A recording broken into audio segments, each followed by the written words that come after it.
লাগে না লাগে না আজ জিয়া তুই ছাড়া ডাকি তাও সাজে না চাই হৃদয়ে তোর সারা লাগে না আজ জিয়া তুই ছাড়া ডাকি তাও সাজে। Hi everyone, welcome back to our channel Dipankita blogs. কেমন আছো সবাই? আশা করি সবাই খুব ভালো আছো, সুস্থ আছো, আর আমরাও বেশ ভালো আছি। আবার অনেকদিন পর একটা ব্লগ শেয়ার করছি তোমাদের সাথে। তো ব্লগটা তোমরা থাম্বনেল এন্ড টাইটেল দেখে জেনেই গেছো আমরা কোথায় যাচ্ছি। তো আমরা যাচ্ছি হচ্ছে আমাদের প্রিয় জায়গায়, আমার প্রিয় জায়গায় নৈহাটি বড়মার কাছে। তো ওই জন্য ভোর 6টায় উঠে এখন রেডি হয়ে নিয়েছি। তো দীপরা ওদিক থেকে বেরাচ্ছে, তো দীপ ফোন করলো, তো ওরাও আসছে, তো আমরাও বেরাচ্ছি। তো অবশ্যই ব্লগটা লাস্ট অব্দি দেখতে থাকো। তো সারাদিন কী করি না করি সব কিছু থাকবে এই ব্লগটাতে। তো যারা যারা এখনও সাবস্ক্রাইব করেনি, যারা নতুন এসছে চ্যানেলে, তো অবশ্যই নিশ্চয়ই সাবস্ক্রাইব করে নিও। আর যদি ফেসবুক থেকে দেখছো তো পেজটাকে ফলো করে পাশে থেকো। তো চলো বেশি না কথা বলে ভিডিওটা শুরু করা যাক। এই যে এবার বেরিয়ে পড়েছি, সবাই মিলে যাচ্ছিলাম হচ্ছে কি যে আমি, বাবা, দীপ, দীপের মামি। তো আমরা চারজন মিলে হচ্ছে কি যাচ্ছিলাম।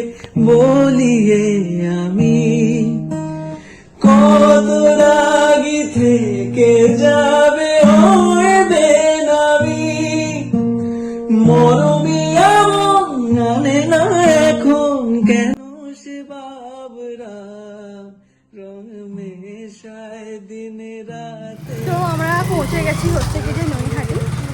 এই দিকটায় গাড়ি ঢুকলো না, একটু আগেই যাচ্ছে, সামনেই মন্দির। চলেই এসছি। ওখান থেকে কত দাঁড় হবে? তো আবারও অনেক দিন পর এলাম।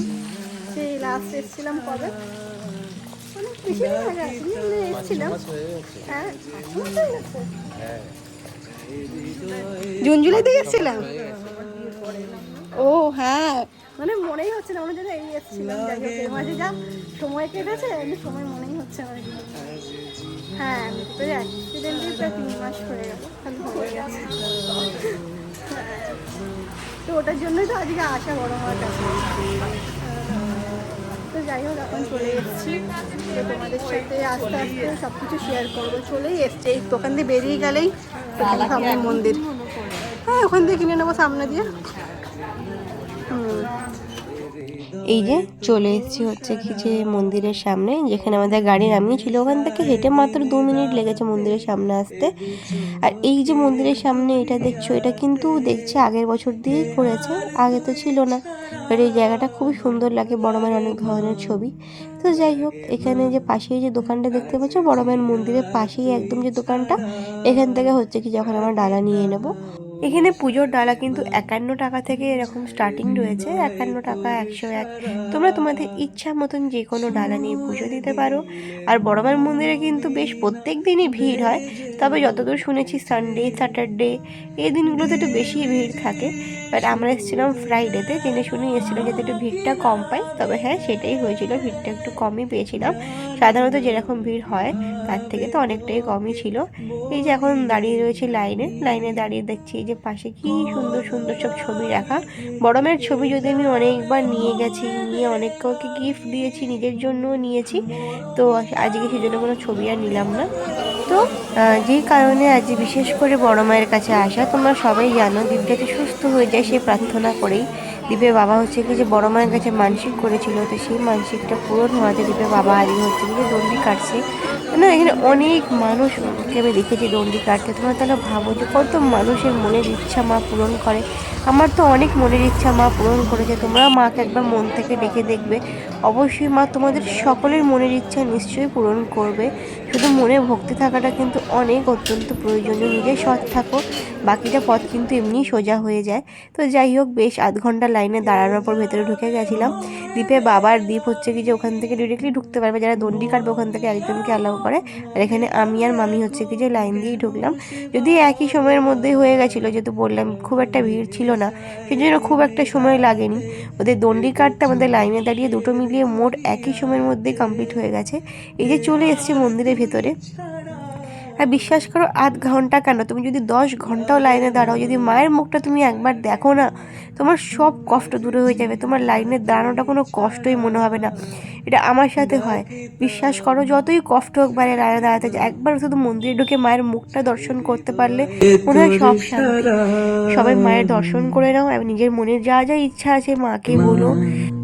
আজ জিয়া তুই ছাড়া ডাকি তাও সাজে না, চাই হৃদয় তোর সারা, লাগে না লাগে না। আজ জিয়া তুই ছাড়া ডাকি তাও সাজে না, চাই হৃদয় তোর সারা, রং মেশায় দিন রাতে এ দু চোখের দরিয়াতে, কে আর তুই ছাড়া লাগে না। পুজো দেওয়ার পর সবারই বেশ খিদে পেয়ে গেছিলো, তো ওখানেই একটা পাশে এরকম দোকান ছিল, তো আমরা সেখানে চলে এসেছি। এখানে এসে হচ্ছে কি যে লুচি আর ঘুগনি হচ্ছে কি যে আমরা সকালে ব্রেকফাস্টটা খেয়েছিলাম, খাবারগুলো বেশ ভালো ছিল। দাওয়া খাওয়া দাওয়া সব কিছু হয়ে গেছে, এখন শুধু ওয়েট করছি। ক্যাব বুক করেছি, ক্যাবটা এলেই হচ্ছে কি যে চলে যাবো। অনেকক্ষণ ধরে ওয়েট করছি, 16 মিনিট দেখাচ্ছিল, বাট প্রায় 20 মিনিট হয়ে গেছে। হয়তো জ্যাম ট্যাম রয়েছে, সেই জন্য হয়তো লেট হচ্ছে। বাট ক্যাব হয়তো এখনই চলে আসবে, ক্যাব চলে এলে হচ্ছে আমরা বেরিয়ে যাবো বাড়ির দিকে। প্রচুর রোদ, আর আজকে না মানে বেশ গরম রয়েছে, একটুও মানে যে ঠান্ডা ঠান্ডা পড়েছিল সেটুকু একটু ঠান্ডা নেই আজকে। এই যে ধরলাম আমার বাড়ির পথ। আজকেও মায়ের দর্শন পুজো খুবই সুন্দরভাবে হলো। তবে জানো তো, মন্দির থেকে বেরানোর পর না হঠাৎ করেই দীপের মাথাটা ঘোরে। জানি না কেন, হয়তো যেহেতু এতগুলো মেডিসিনও নিয়েছে, ইমিউনিটি পাওয়ারটা একটু বডিরও কম হয়ে গেছে, শরীরটাও বেশ ভালো নেই বললেই চলে, তো সেই জন্যই হয়তো হতে পারে মাথাটা ঘুরে গেছিলো, চোখ মুখ অন্ধকার লাগছিলো। তবে সেটা ঠিক হয়ে গেল কিছুক্ষণের মধ্যেই, চোখে মুখে জল দেওয়া হয়েছিল, দেন খাওয়া দাওয়া করার পর শরীরটা বেশ ঠিক হয়ে গেছিলো, চিন্তার কোনো বিষয় ছিল না। তবে একটু যেন তো ভয়েই পেয়ে গেছিলাম। তবে যাই হোক, মায়ের কাছে এসেছি তো সেখানে ভয়ের তো কোনো বিষয় নেই, মাই সব ঠিক করে দিয়েছে। আর তোমরা কি ভূমিকম্প বুঝতে পেরেছো? আমি তো কিন্তু ভাই বুঝতে পারিনি। তারপরে ফেসবুক খুলে দেখি তো শুনছি যেই সময় দ্বীপের মাথা ঘুরেছিল ওই সময় নাকি ভূমিকম্প হয়েছে। তবে জানি না কোনটা কারণ হতে পারে, হয়তো ভূমিকম্পের জন্য মাথা ঘুরে যেতে পারে, যদিও ফিল করতে পেরেছে।